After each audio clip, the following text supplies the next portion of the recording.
It's been another year, which means another metric ton of Fallout 4 mods has come out. Don't ask me how much a megabyte weighs, just know my top scientists are on it. There's been a ton of good mods this year, of various different calibers and different types of mods. New weapons, new armors, of course, brand new quests, world expansions, all kinds of fun stuff, including the release of one of the biggest mods ever created, in the form of Fallout London. There are quite a lot of things to talk about, but today, we're going to be focusing on just one. Well, not really. The video is mostly about one mod, but by all means, I'll be talking about a few more because it's been a year. There's a lot of stuff going on, and I've got a lot of stuff to talk about, so this video is going to be a little bit different. For the most part, we're going to be focusing on one of my favorite mods to come out this year, but also some honorable mentions, a little bit of a live playthrough of the mod that I'm talking about, and just some other fun stuff going on. So sit tight and relax. This is going to be a bit different, but I hope you guys enjoy this format. It's going to be interesting. For starters, though, we're going to be talking about the primary mod that this video is about, known as Subway Runner Revival by 10 Hats. Now, why exactly is this my favorite mod? Well, it's kind of hard to put a finger on exactly what it is about this mod that makes it the best. It's just a culmination of things that makes this a really enjoyable mod, and one that's sort of just a must-have for me, as it's going to be a part of my load order probably forever. Now, Subway Runner Revival is going to revive, or redux, the original Subway Runner mod by Hapless Accreditation and Ghost FC3S, who you might know from the Galactech Retribution, a very, very big quest mod. Now, the original mod aimed to add some subway tunnels that made traversing Fallout 4 a little bit easier, sort of reminiscent to that of Fallout 3. Tons of underground subways that weave in and out of the map that allow you to travel from one point to the other. Not in a fast travel way, but you get to cover ground a lot quicker, as the space you travel underground is significantly smaller than what you would do above ground. Now, the Revival is going to fix a whole bunch of bugs with that mod and re-release it as the original version if you want that, or completely overhaul it with new locations, new interiors, and all kinds of fun, good stuff. The amount of places you can travel is actually pretty crazy. They have a map that dictates every single location that you can go from point A to point B, like Concord to Lexington, and then Lexington to whatever city you want to move to next. They're all interconnected, and they're all color-coded too, which is pretty crazy. There's a lot going on here, and it's honestly a pretty massive mod. Essentially adding a whole new underground side of the map. This is basically a Nether update. It's pretty big. It's a big deal, and it adds a fun new way to travel around. You're still going to have to encounter combat. It's not going to be the safest way around, but I think that's what's fun about it. It's new combat zones, which is also another thing I really want. I'm always looking for new places where I can go fight enemies, especially as somebody who has to gather footage a lot. Going around the same places over and over again can be a little bit cumbersome, but this mod adds a whole bunch of new stuff to look at, a whole bunch of new stuff to explore, and when I'm playing this game in my own time, I love having stuff like that that feels new and vibrant and different. It's basically a DLC. I love it. Now, the mod itself is just that. A bunch of subway tunnels that interconnect. Seems pretty simple. Add some locations above ground as well, new entrances to these new areas, and it just lets you get around in some new areas. It's pretty great. Pretty simple, but it's one that I just love. I feel like it's the core of what I'm looking for from Fallout. Obviously, you know I love weapon mods, but mods like these are little diamonds in the rough that I'd love to encounter and add to my load order for my own personal play. So let's play it. Let's actually go walk around in these tunnels, talk about them for a little bit, and talk about some of the other stuff that's come out this year that's really, really cool. I think that's going to be fun. All right, so here we are in-game checking out Subway Runners, as well as talking about some other stuff. You'll notice that there's actually map markers for each of these new stations, so that's really, really nice. I actually like that quite a bit, having a new location. So if you're putting this into an existing save, you'll actually know where to find these things. They're not going to be too much of a scavenger hunt. So today, we're going to go into Lexington Station. It's actually one of my favorite environments I've been in while gathering footage. I really, really like the aesthetic of it. It reminds me a lot about Fallout 3 in a matter of ways. Now, right off the bat, we can hear some awful things happening in there, and I don't want to spoil that fun and have all of it happen without us. So, some things I want to mention. A big one, bring a flashlight. Preferably a mod, either a weapon or something that gives you an extended flashlight range, because this place is dark, and it's easy to get lost in. Not every single part of the place is, but there's some pretty interesting tunnels and catacombs that can be pretty confusing at times, so keep that in mind. Now then, let's go ahead and traverse this thing. Oop, I actually seem to have forgotten to equip my weapon. Today we're bringing in a MAC-10 because this has a built-in flashlight, so hopefully that should help us quite a bit. Now, these catacombs are pretty dang lively. Mostly ghouls, where you head around, but you'll find the occasional raider as well. It seems we missed some since I got here a little bit late. Wow, that's actually a pretty good drop. Look at that.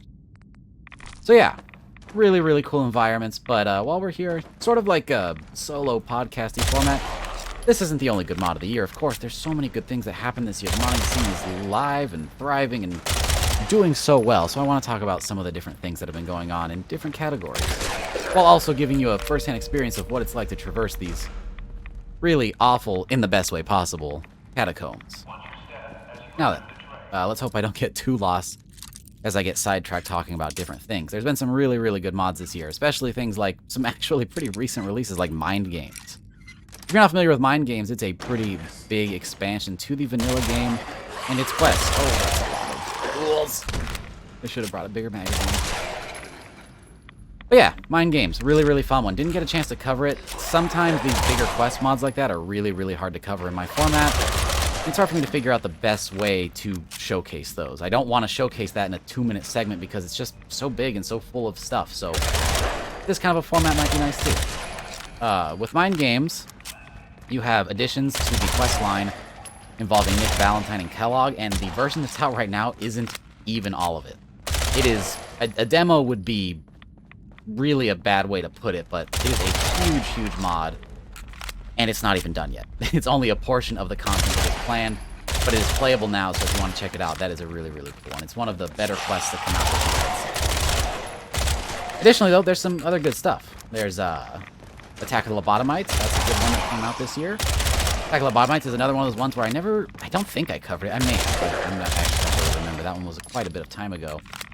That's one I remember watching the progress of for a long time. That one's by Wanamingo and includes a bunch of fun stuff from Old World Blues, including the Lobotomites, new dungeon, new weapons, armors, quests, all that fun stuff. It's another really good action-packed one. I actually got a couple of private seedings where I saw Wanamingo working on it, and that was really, really cool. Big fan of that one, just it brings back a bunch of stuff from past Fallout games, especially Old World Blues. A lot of people consider that their favorite Fallout New Vegas DLC. Not mine personally, but to be honest, all of the New Vegas DLCs are good, so it's great to see content from any of them, to be honest.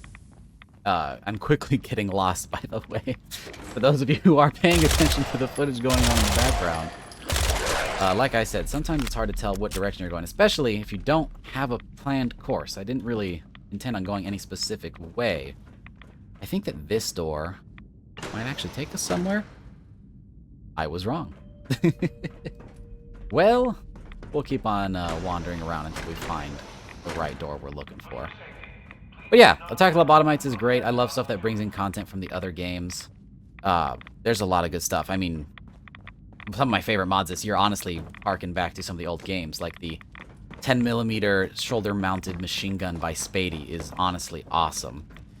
I actually had a little bit of a hand in working on that one. That one's really cool. I did do some texture work for that, including some of the skins, and then Spady took those and made even more skins, and of course did all of the modeling. That's a really wonderful weapon.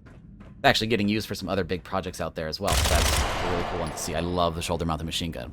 At times, it can feel like it has almost too much content in it, but it really is fantastic.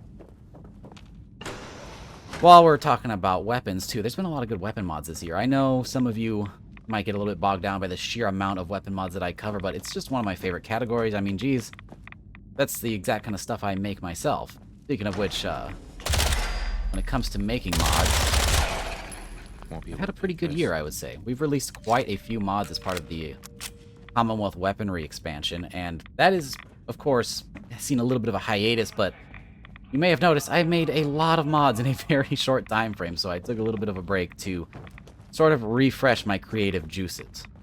Now, I'm not gonna lie to you, I have been through here like 10 minutes ago, and I completely forgot the way out of here, so maybe I should focus on that for just a second. I know there's a big door with lockpicks, and I'm just missing it.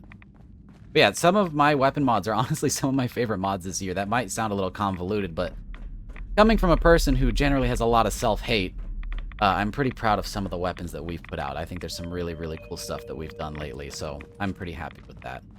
Maybe we need to come through here. Wait, didn't we come from here? Ah, jeez. But yeah, like the FAL, the American FAL, the T-48 we did, I'm a big fan of that one.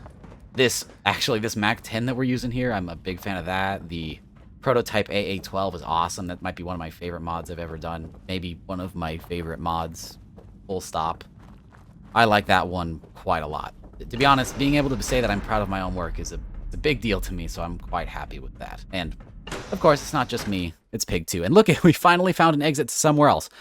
Not at all the one I was looking for, but that's fine. I think I actually have not been this way before, so that might be fun for us, because it means we'll be getting lost all over again. To be honest, being able to say that I make my own mods and showcasing some of the really cool stuff that's come out this year makes me really happy. I think a lot of people, I'm sure, would love to see me pumping out mods at the rate that I was before, but honestly, there's so many there already. And I'm not saying that to sound like an ass, but there are a lot of mods there. I remember when I was a mod user before I'd even considered ever making them when I was playing on console. When I found a mod author whose style I liked, and I found a big old profile full of weapons, and that was, at the time, probably 5 or 6 weapons, I was ecstatic, meaning that there was more mods that were like the mods I enjoyed. So, I like to imagine that there's some people out there who maybe get to stumble across my profile and see a bunch of lore-friendly guns, and it makes them really chipper up. I know it's not everything, but there's quite a few weapons on there, and I like to imagine that some people really appreciate that. Now, I'm not going to talk about myself this whole time. I just wanted to kind of mention my weapons, because, you know, it's been a while. There's also some other really good stuff going on. Like, the New Vegas skill system. We're talking about more New Vegas things, I know, but the New Vegas skill system released pretty recently, and it's going to be a complete overhaul to the skill system in Fallout 4, which, in my opinion, the vanilla Fallout 4 skills are abysmal by be a bit dramatic, but they're a little bit lacking in RPG elements, and I prefer something like New Vegas skill system. There's been many mods that have attempted to recreate these before, but this one might be the best. It might be the most accurate. Obviously, everything can't be one-to-one because Fallout 4 systems are just a bit different, but it's pretty dang close. It's a really, really good representation of New Vegas' skills. So for that, I like that one quite a lot. Matter of fact, I like a lot of the new gameplay mods that have been coming out lately. Like, all the stuff by BP42 has been absolutely fantastic. I don't think we've been down here, but all of these ghouls are dead, so that is confusing to me. Huh. One of my favorites definitely being from BP, the stealthy takedowns. We actually covered that pretty recently, I think. And that one's really, really fun. I like that one quite a lot. The ability to actually just do a stealth takedown like most games allow you to do is pretty dang nice. I mean, there's stuff like that in vanilla, but it's just not the same. And BP's mod makes that really wonderful. And BP has a whole profile full of all kinds of little tweaks, as well as some massive mods like Reputation and Karma. Geez, we can't really talk about this year without talking about that. Those are fantastic. Still waiting for the really big Karma overhaul, but I'm not sure when we'll be getting that, to be honest with you. Hopefully, some point in the future. On top of all of the really good mods that I enjoy, I also love seeing new mod authors entering the scene. That's definitely a big, big thing I've talked about a lot in Mods Weeklies. I love showcasing new authors, people who are just getting into the modding scene and seeing what they can come up with, because there's some really, really awesome stuff, as well as watching some modders that I know just grow and get more and more talented at their skill. I think I'm walking in circles. Modders like Alexarator, who does all of the PBW stuff. Spady, who does some crazy, wacky weapons like the Pipe M4 or the shoulder-mounted machine gun. We are actually walking in circles. Daya, who's currently working on all of the Wars ports, as well as the other occasional standalone weapon. Dr. Mobius and all of the new Austin stuff. That one's pretty cool. And also just seeing like the return of Tumba Jamba, a really, really old mod author who ends up joining my Discord and making mods and showing me stuff, and that's always just so cool. Being able to interact with you guys in the community and all of the other mod authors out there is fantastic. I wish I could showcase their mods better because, geez, I am just walking in circles in this place. This takes us back where we came from, right? I'm bad at navigating in games and in general, kinda. Talking about things like New Austin, though, there's also big, big projects on the horizon. After the launch of Fallout London, I think it finally gives people some hope for some of these really, really big projects, because I know for the longest time the meme has been, you know, oh, whenever these projects come out, well, some of them might, and Fallout London shows that. Whether or not you like the setting or you like the mod, that shows that these big projects are possible, and there's some stuff on the way that's really, really cool. Things like A Better World, which is probably my most anticipated mod like that. That's going to add a whole new world space and quests and environments, mods, weapons, armors, etc. A Better World looks really, really good to me. But there's also some other things. Little small ones I'm looking forward to, like Hatcher Island, made by Pig, who you know from, well, you know. And Fallout 4 New Vegas, of course, is always on the back burner along with the Capital Wasteland. Capital Wasteland, I actually don't really know much about what's going on over there, but I do know that F1 is still underway. Slowly but surely, a lot of those guys are still working on the project, so that's always great to hear. So, there's some really good stuff coming along. I think Fallout 4's got a way longer life cycle than people expect. There's some big stuff on the horizon, but these things take time. Since we're talking about things this year, it wouldn't make too much sense to talk about the attachment pack since that launched last Christmas, but I haven't really talked about it on the channel, like, at all, aside from the occasional passing mention, so let's take a moment to do that. The attachment pack is out. I'm a year late to saying that, but it is in fact out. It is something that you can download. It is a huge overhaul to all of the vanilla weapons, so probably one of the bigger undertakings I've ever taken on, thanks to Pig for helping me get that out, as well as others with the occasional contributions like Mikolov, and I know there's more, but it's been a while. I haven't really thought about that mod in, well, a year. So, it's really cool to see that. And honestly, one of the best things I saw coming out of that mod's release is definitely... Ooh, we actually have a really cool location coming up. I have not seen mutants down here yet. And those are Nightkin. Sorry to interrupt my own conversation, but this place looks cool. I really like that. I was just about to comment at how I'm doing a terrible job showing off the world spaces here by just going to the same tunnels over and over again, but here's a nice little spot full of mutants. Anyways, yeah, one of the best things to come out of the attachment pack release is just seeing everything that the community is doing with it. Tons of screenshots of people's crazy weapon combinations, as well as showing off how it works with other mods out there that do similar things that are all compatible. That's been really fun, seeing what people can do with that is really cool. Honestly, it's one of my favorite parts of all of this, and that's a crazy drop. What the heck? I'll have to take that for sure. There's also not just community in terms of like the users, but different modders using the stuff from the attachment pack as well. People making add-ons like Mikolov. Oh, what a gross room. People like Mikolov who are making add-ons. He just currently made a version that I think might actually release soon, if it hasn't already. That's going to add the Creation Club skins to all of the attachment pack parks. Something that I said would be an insane undertaking because it would involve remaking all of the assets. Well, Mikolov did that because he is crazy. So that is something to look forward to if you are a fan of Creation Club skins and the attachment pack. Additionally, other people just using the assets for their own mods, seeing new modders using my parts to try to make their guns a reality. And that's honestly super cool to see. Something that's very fulfilling and makes me very happy. So I love to see people using my stuff in any format. Honestly, it's really awesome. It's one of the best parts about what I'm doing here, I think, is just seeing what you guys do with my stuff, and just seeing you enjoy my content, whether it's the mods I make over on Nexus or the videos here on YouTube. Like this video. If you've made it this far, then thank you.